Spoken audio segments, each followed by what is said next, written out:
ndabashimira ko muneza amatwi. Niba Imana yaremye ijuru n'isi, ukuzimu kwavuye?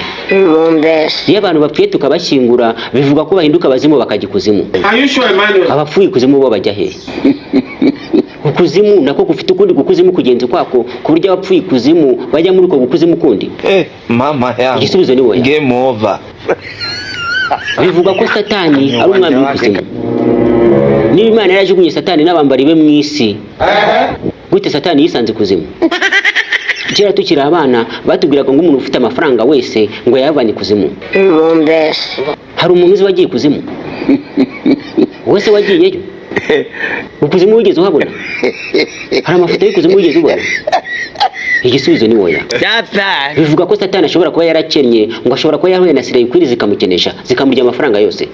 Aka kanya wowe ureba iyi video uwata akakubwira ngo ikuzimu ari gutanga amafaranga ugeyo, ntabwo ushobora kubihakana, ushobora guhita uvuga ngo tugende. Kubera ubukene abantu bafite, uramutse babwiye ngo ikuzimu ari gutanga amafaranga, abantu bose bashirirayo. Satani yarakennye, nta mafaranga kigira. Yagiye mu bagore baramukenesha. Niyo magambo abantu benshi usanga bavuga. Kubera ko kera umuntu wese waba ufite amafaranga bavuga ngo ko yavanye ikuzimu, ngo akorana na Nyabingi, ngo amafaranga nayo ibitongero, ngo afite ibitambo. Waba ufite amafaranga menshi bakavuga ngo igikuzimu, ngo yavanye ikuzimu.